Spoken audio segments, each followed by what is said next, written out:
We have achieved a recovery in growth and jobs, yet we need to do more.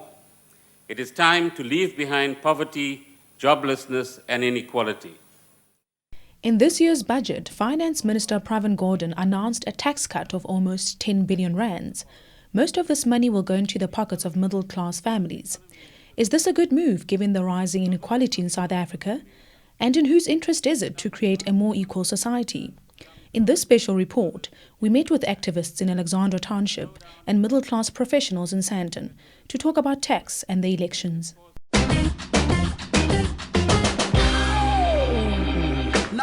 Sandton, the richest square mile in Africa. Next door, Alexandra, home to 500,000 poor people. Sandton and Alex have come to symbolize the deep divide in this country, where 10% of people earn approximately 68% of all their income. Sam and Alex argue that to be sustainable, redistribution is not about charity. We find young people being in Sandton, Bactela, begging for money to buy food for their families. But now, those people, they give money, they don't give knowledge to those people. Let us come here and give people skills development. Let us come here and tutor those young people so that in the few coming years, they'll be substantial people who will further develop the areas that they live within. People are not taking sustainable initiatives that will better their lives. We should be blaming our political leaders. For some of them, when they're supposed to develop Alexandra, they always consider what is in it for me. So they end up using those funds to develop themselves and their communities.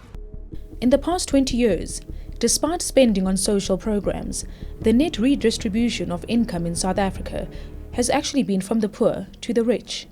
Our Gini coefficient has increased from 66% in 1993 to almost 70% in 2011, making us the most unequal society on the planet. If this trend doesn't reverse, more South Africans may find themselves being victims of crime. I cannot steal anything in Alexandra, but I can steal something in Sandton, because that's where the wealth is. That is why I'm saying, if ever they can come back and establish Alexandra, those taxes that we pay, those taxes that they pay in Sandton, they must come back to Alexandra and help people of Alexandra. But how do middle-class professionals feel about their tax money being used to address inequality? Well, why should everybody be equal? Why must we force people to be equal? I mean, people have different aspirations. Not everybody has the aspiration to be the CEO of a big company. Some people are satisfied to perform, some menial labor in exchange for fair wages. Dewald Pieterse works for a large engineering firm. He believes taxes are an unfair drain on the middle class. His views are typical of many well-paid professionals in the country. The people who actually pay the taxes are the economically productive people. Instead of having the money to pay for their children's education, government takes that money and distributes it, creates people who are dependent on that, and so you have a worsening cycle. Ayabonga Cawe is an economics graduate. He argues that poor people also pay taxes and that their contributions to the economy are undervalued. He rejects Dewald's view that tax is an unfair burden on hard-working middle-class families. I've never accepted this hard work argument as it relates to the creation of wealth and the distribution of that wealth. Because for me, it says someone who wakes up at 3 o'clock in the morning in Orange Farm to get to a job at 7 in the morning in Parktown, and then leaves that job at about 6 o'clock to actually get to their house at 9 o'clock. For me, that person works hard. But in terms of the outcomes of the wealth, not enough wealth is distributed to those people. We met with a group of middle-class professionals in a Sandton restaurant to discuss tax and the elections. Dewald and Ayabonga joined us. I always say to people that I'm more afraid of SARS than I am of the SAPS.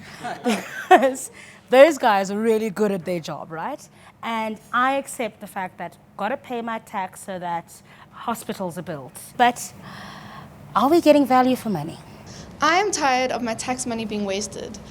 There is so much corruption in healthcare, hospitals are a disaster, people die because they don't get basic medication. So I'd like to see the government using the tax money properly and actually putting corrupt people in jail. So should we be giving new parties like the EFF, for example, a chance then? You know what they say about a new broom? Right. Well, I think everyone has to look at a complete package, and they need to look at credible solutions and long-term sustainable policies as well, and not once-off hype. All right. Dewald, what do you think of the EFF's policies? I mean, nationalize the mines, nationalize our banks, land redistribution without compensation. Well, I think the EFF didn't learn the lessons of the USSR. You know, Russia was a failed communist state that broke up. Maybe they've learned the lessons of Norway. Maybe they've learned the lessons of Chile, for example. There are other states that have actually nationalized and are wealthy today and have a higher per capita income. Well, as Margaret Thatcher used to say, she said, you know, socialism works until you run out of somebody else's money. I think, Sigi, we need to dispel two things here, even in the economic history of the world in its entirety. And it's the argument that says state intervention in the economy has never worked anywhere, and that is wrong. Even in the US, even in countries in the world that actually advocate a free market system. If you look at their own economic histories, you find a lot of state protectionism of their own industry, and that is how they managed to expand into the global economy. You do need a new model of private and public sector partnerships to be able to deliver some of these public goods and public infrastructure that we need, as opposed to just saying you want state intervention or you want the market. So for me, it's not just two sides of the pendulum here. But isn't that what we're hearing, really, as well, from our ruling party? They seem to talk left but act right. If you look at the historic record of the ruling party since 1990, when they came back into the country, you've seen rhetorically a lot of leftist sort of rhetoric and slogans, but in terms of policy, at the core, it's been centre-right in a sense. This country has made the most significant strides post-colonialism that any other African country has ever made. Mukobe Masuta is a graduate in economic geography and the founder of the SANI Educational Foundation. He rejects the idea that our tax money is being wasted. President Zuma, in terms of the socio-economic upliftment of South Africans, is the best president since 1994.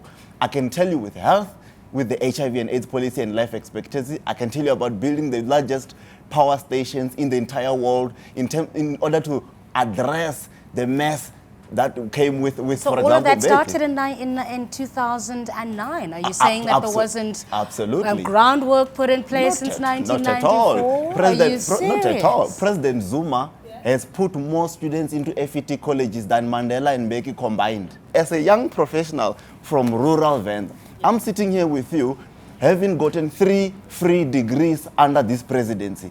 It's very difficult to convince me that all is doom and gloom. There's something very important that has been mentioned, the idea that I have 3 degrees, because that's exactly where our country has gone. It's to this I have because of this government, and therefore I owe it loyalty. Because there's only a few amount of us who have actually succeeded. A lot of people that have actually are watching us. Look at us driving our fancy cars, living in Sandton, and it looks like it's a great story to tell, but so many people have been left behind, and I think for me, the creativity is how do we then bring everybody along with us? For as long as the poor remain with us, the rich will never sleep. I'm voting EFF. I've got 3 degrees and I'm busy with my PhD, but still not enough people are educated in our country. The ANC has actually failed us. The majority of black people are still living in poverty. Our parties all promise us the big things. But what we are seeing now is a failure of management.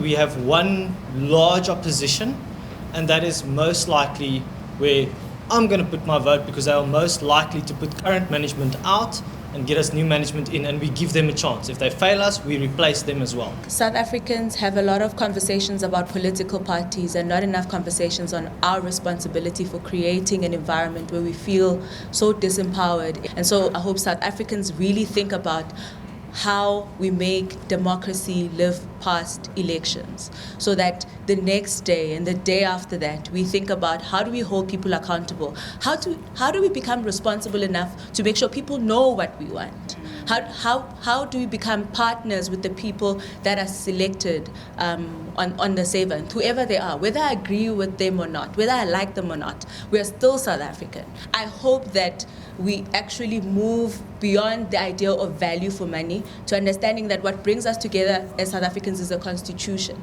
and that we actually promise each other, not a government promising us or a state promising us. The constitution is our promise to each other, and if we want to live to it, we really have to step up our game, all of us, and not just the government we select. to the presidency and etc. We are drenched by the stench of extra currency. That's just how it be. We get by on a dream and only sleep 20 hours a week, trying to balance our needs against the company's greed. Cause a working class hero is something to be. You hear the sound of the beat, start shuffling feet. Not me, that's the hustle siren. Teeth from the beer, you a puppet, old king. The ladder, but I gotta go